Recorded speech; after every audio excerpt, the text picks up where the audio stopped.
FIFC Week 2, Part 2.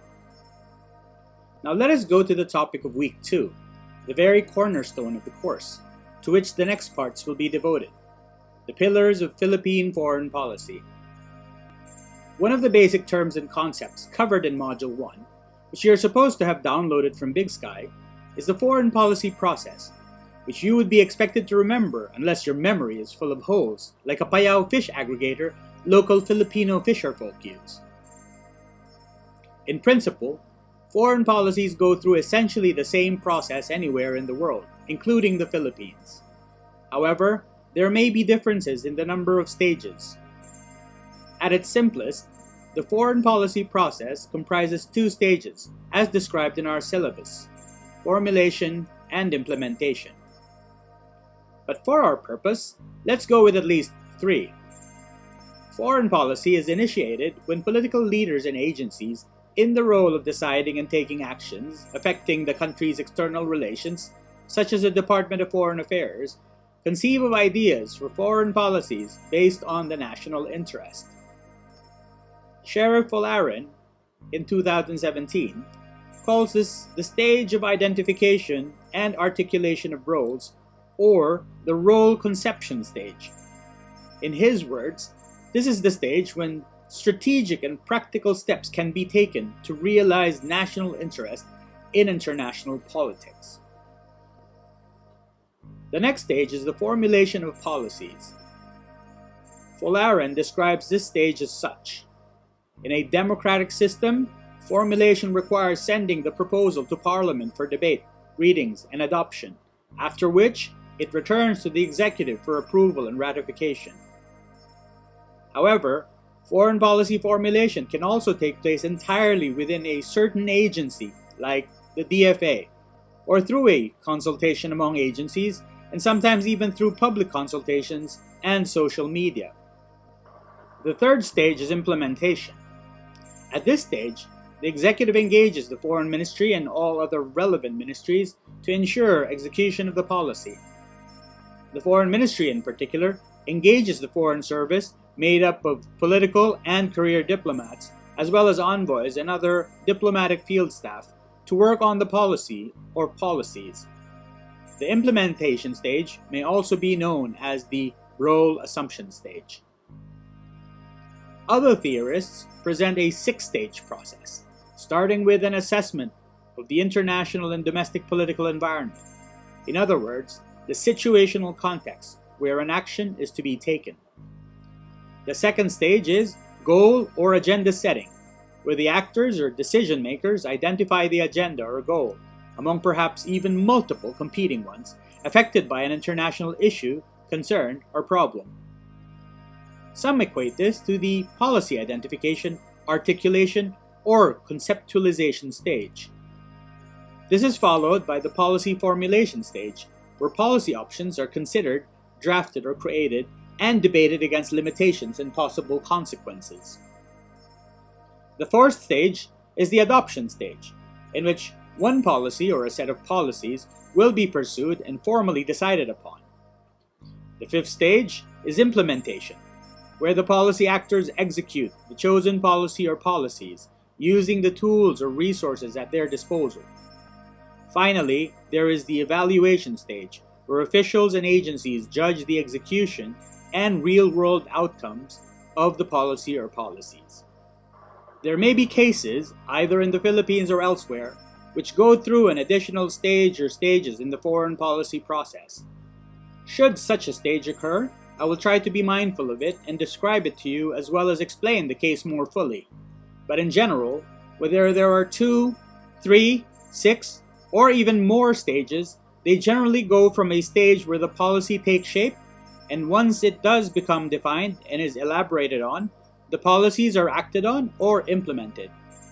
There will be other opportunities to go back and discuss this further, but for now, let us move on.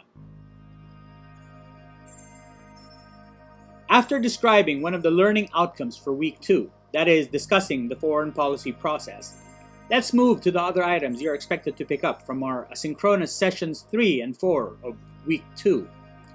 By the end of these sessions, you will have improved your knowledge of the factors and elements which influence the Philippine foreign policy and accordingly develop your skills in analyzing and evaluating the subjects and its end results. 3. Through actual examples that will be discussed in the following presentations and slides, you will have demonstrated the application of the theories to the actual settings within which Philippine foreign policy action takes place. 4th, you will have started to form an ability to evaluate and analyze how Philippine foreign policy enables the Philippine government to respond to and cope with the challenges of the environment it finds itself in, a skill set you will have opportunities in other sessions to hone and be tested on.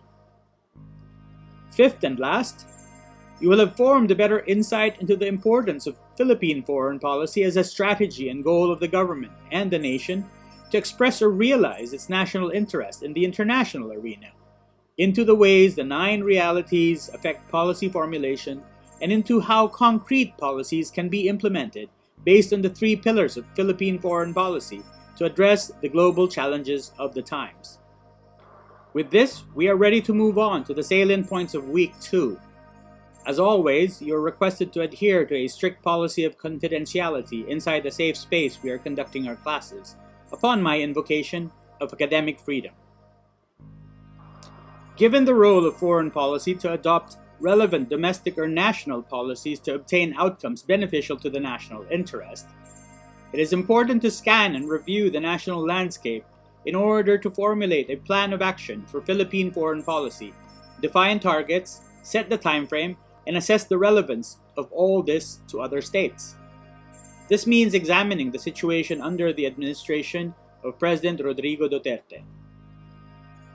Offhand, anyone given this task would inevitably mention his signature domestic policy, the drug war. While this policy is executed, pun intended, as a national level operation, it has some aspects that are prosecuted or pursued by the different government agencies, not just the DFA, as foreign policy, such as the amplification of the traditional practice of the non-interference policy, which I will elaborate on later, the active pursuit of political or diplomatic support either for the drug war itself or non-interventionism, the sourcing of capacities or funds from foreign governments, private entities, and individuals for any action undertaken in the name of the drug war, such as an exchange of information and potential overseas links to establish drug lords or cartels, surveillance equipment or weapons for law enforcement agents, and funds to build detention facilities for suspected individuals. In the process of translating this leading domestic policy into foreign policy, I have a couple of observations that draw from my experience that I would like to make. First, the considerable, almost personal interest given to this issue by Duterte means that in the goal and an agenda-setting stage, any action pursued as a foreign policy option to realize the overall objective will trump or overwhelm any other existing proposed policy he or any government body is implementing or is considering to take. Second, there might not even be any deliberation or debate to weigh against possible consequences in the formulation or implementation of this policy, as the orders of the drug war come straight from the top. Third, given the lack of debate, and perhaps due to the confidential and sensitive nature of some of these policies, it is not the DFA, traditionally the leading implementer of foreign policies, that actually executes or implements these policies decided on by the President, his close advisors, or his office. More than competence or experience, President Duterte might value loyalty and trustworthiness as the key traits to consider in assigning a policy or course of action under this policy. And so, the specific foreign policy outshoot from the drug war policy could be undertaken in a clandestine manner by Bongo, his legal advisor Salvador Panelo, or one of the family members. Indeed, during my time working in Hong Kong, the consulate was, as a rule, kept out of the loop of all the goings-on during private or personal visits by Duterte, and was tasked only with the most administrative or protocolar of arrangements. Also considering my experience during my stint in Seoul, visits by family members or private time during official or working visits of the President were generally considered off-limits to the embassy or the consulate, or even by the assigned Philippine government security officers and agents. It might be more tricky to evade security agents of a host government, however. Such confidentiality or pursuit of privacy by the first family in overseas visits is considered an unavoidable part of the compromises between a leader or his or her extended family circle and the government bureaucracy, even in democratic countries. However, there have been indications that even during such personal time, the head of state or his or her designated representatives could undertake or implement foreign policies through informal or back channels with little or no knowledge by the rest of the state apparatus until the completion of the policy, or its undue revelation due to a failure in execution or resulting from unintended consequences. It is also possible that the covert or clandestine execution or attempted execution of such a policy may remain under wraps, regardless of its success or lack of it, until it is revealed through the release or publication of official records, or a journalistic expose, or even a deathbed interview by someone intimately involved in the policy formulation and implementation.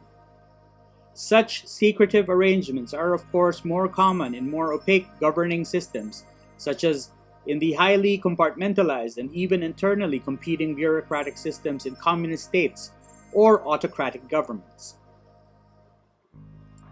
Now let us move to the next part, the plan of action.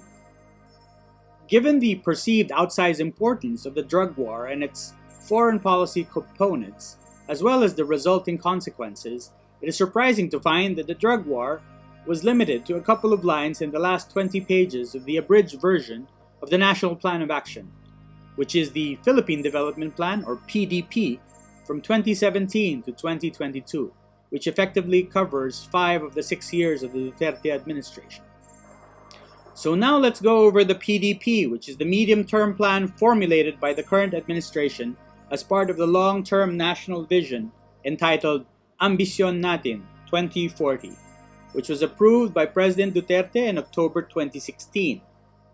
The 25-year plan takes 3 watchwords of the Duterte administration: matatag, maginhawa, at panatag na buhay, and lays down the following 4 areas for strategic policies, programs, and projects to realize this vision. Number 1, building a prosperous, predominantly middle-class society where no one is poor. Number 2, promoting a long and healthy life. Number 3, becoming smarter and more innovative. Number 4, building a high-trust society. Not being privy to the process of national development planning, I can only surmise that the long-term plan was originally formulated by the technocrats of the National Economic and Development Authority, NEDA, with some tweaking done, and the name Ambisyon Natin slapped on to suit the priorities of the medium-term PDP of the Duterte government. I arrived at this observation due to the quick unveiling by Duterte of this vision just a little over 3 months after his inauguration. Perhaps also its comprehensiveness and the continuity of many, if not most, of the concepts from the Aquino Plan, and as well as the consistency with many of the Sustainable Development Goals of the UN that the Philippines had signed up for. Another observation is how some, if not many, of these plans remain unimplemented or not elaborated on with less than 2 years to go in his administration. Now let's go and look at the PDP itself. The PDP leads off with an assessment of interrelated international trends that served as factors or determinants for the proposals eventually adopted in the plan, such as sluggish global economic growth, including in emerging markets, but with some recovery expected in international trade and investments. Without irony, this PDP speaks about the rise of populist and protectionist regimes as part of a backlash against the global financial crisis, naming only Brexit and the election of Donald Trump as examples. It also forecasts the continuing instability in the Middle East, as well as the intractability of the Philippines' territorial conflict in the South China Sea. It also points out the growth of aging populations in most regions of the world to eventually account for a quarter of the global population by 2030. Like the Aquino administration, the Duterte PDP maintains a rosy demographic outlook for the Philippines. While the plan speaks of declining inequality due to the growth of middle-income countries like the Philippines, It must be mentioned that all of this was formulated 4 years ago, without any idea of the cataclysmic pandemic we have been plunged into this year. The plan also speaks of innovation and the disruptive power of new technologies, focusing more on its transformative promise than of its risks. Finally, the plan mentions climate change and the international attempt through the Paris Agreement of 2015 to address the issue and to push for sustainable growth. With its slogan, Matatag, Maginhawa at Panatag na Buhay, the PDP identifies at its foundation the troika of more inclusive growth, a high trust and resilient society, and a globally competitive knowledge economy by 2022 as its mantra, repeated all throughout the report. This goal will be supported by 3 pillars, a now familiar device that is relevant also to the Philippine foreign policy. The 3 pillars of the PDP are malasakit, pagbabago, and patuloy na pagunlad, which are further supported by strategic policies and macroeconomic fundamentals, and, I quote, built on a solid bedrock of safety, peace, and security, infrastructure, and a healthy environment. Now, before we turn to this solid bedrock as the key to unlocking the foreign policy priorities of the Duterte administration, let me just remark on the somewhat hodgepodge nature of the 3 pillars stated here, which somehow feeds also to my observation about the nature of not just foreign policy making, but also policy making itself under the Duterte administration. In other words, a bit hodgepodge. Unlike the consistent adjectives used in the slogan, the pillars appear to be less of a coherent fit here in the PDP. Next, targets. The pillars are translated in the PDP as follows. Malasakit, or enhancing the social fabric to build the foundations of a high-trust society. Pagbabago stresses the importance of reducing inequalities and economic development opportunities. And patuloy na pagunlad focuses on increasing growth potential. To support and enable the realization of the PDP, the government envisions the creation of an economic environment characterized by macroeconomic stability and a strong and credible competition policy. Underpinning all of this is the aforementioned solid bedrock that will form the foundations for inclusive and sustainable development. Given that most of the other objectives are domestic in scope, the targets I will focus on are the enabling economic environment in the PDP's Chapter 5 and the foundations for sustainable development in Chapter 6. One of the strategies being proposed to sustain the high growth and strong macroeconomic fundamentals the Philippines has achieved all the way to 2022 is sustaining a resilient and inclusive monetary and financial sector. It prescribes a foreign policy of pursuing regional economic cooperation to prevent and manage future financial crises. In trade policy, it aims to pursue strategic trade partnerships, maximize opportunities in bilateral and regional and global integration, intensify marketing and promotion of Philippine goods and services, and increase market intelligence, among other things, which are all part of the continuing mission of the DFA and the DTI in overseas posts. Now, in Chapter 6, the PDP proposes policies promoting peace and security, balanced and strategic infrastructure development, and ecological integrity. It is in this part of the report where a number of key foreign policies explicitly makes an appearance, under ensuring security, public order, and safety. Notable among these is the promotion of respect for a rules-based regime in the West Philippine Sea, which at first glance appears to contradict with the initial pro-China foreign policy of the Duterte administration, the centerpiece of its independent foreign policy. It also highlights the drug war, when it specifically mentions its objective of significantly reducing all forms of criminality and illegal drugs by intensifying law enforcement operations, including military support to fight criminality, trafficking, and terrorism, and by deepening international partnerships to counter violent extremism.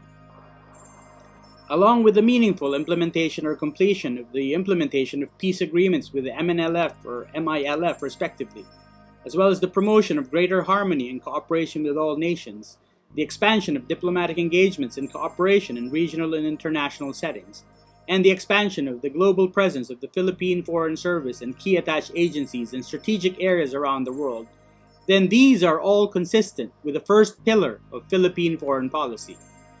Its third pillar also appears in this chapter as part of the objective of ensuring the security and safety of overseas Filipinos. All of this will be discussed later, but for now it is enough to see the clear link between domestic and foreign policy. However, by reviewing the Duterte administration's national plan, especially the policies it has committed to pursuing, not just at the domestic level but also internationally, one is left with a distinct impression of what both De Castro and Ja, in your readings, who are part of the great tradition of foreign policy analysis, of the Philippines' weak political and economic systems that do not guarantee, as they say, consistency or continuity in policy formulation and implementation. And so, here's the rub. One can argue that despite the merits of Ambisyon Natin, the long-term view of the 25-year long-term plan, this PDP 2017-2022, which is, as we have seen, probably formulated by the Duterte administration and not so much by the technocrats at NEDA, based on the malasakit pagbabago and patuloy na pag-unlad, does not go beyond mere sloganeering as a way to achieve three of their tactical objectives, and we shall look at them. Malasakit was probably stuck to this plan as a way to position itself as the antithesis of the unpopular administration of the Aquino administration, which is criticized for not having malasakit. Now, the second slogan, Pagbabago, was probably put in so that it could maintain the popular support it won in the 2016 elections when it ran under the banner, Change is Coming. And so hence, they used Pagbabago in their PDP. And then the third, Patuloy na Pag-unlad, of course was put in there to ensure that the sound economic policies of the Aquino government were retained. So as you can see, this most likely were actually slogans that were tacked on by the Duterte administration on top of the longer 25-year plan that was formulated by NEDA because it was convenient for them and it worked to their advantage. If it ain't broken, why fix it, right? Finally, we come to the last two segments of Part 2. As for the time frame for these policies, the easy answer is probably the end of Duterte's term in 2022, given that the foreign policies that come out of the PDP 2017-2022 are actually spin-offs or derived from the domestic policies.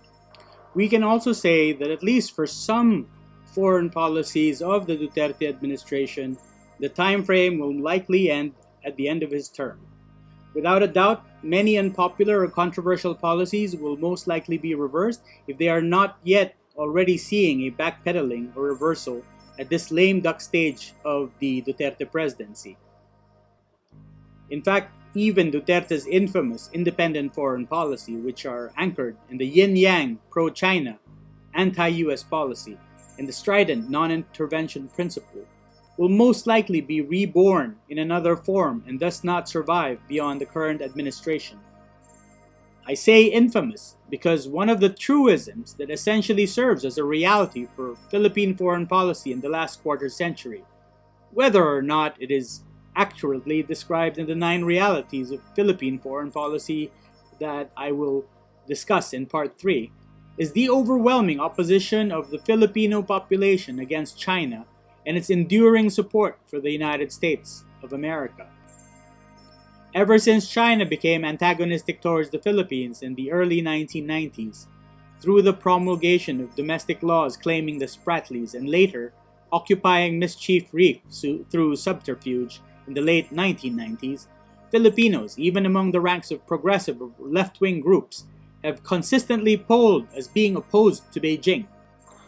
In contrast, we have the United States, where after a brief low period in the late 1980s to the early 1990s, when a popular campaign convinced a majority of nationalist senators to reject the effective extension of the presence of US military bases in the Philippines, the United States has always enjoyed popular support among Filipinos, to the point of winning rare support for the unpopular invasion of Iraq in 2003.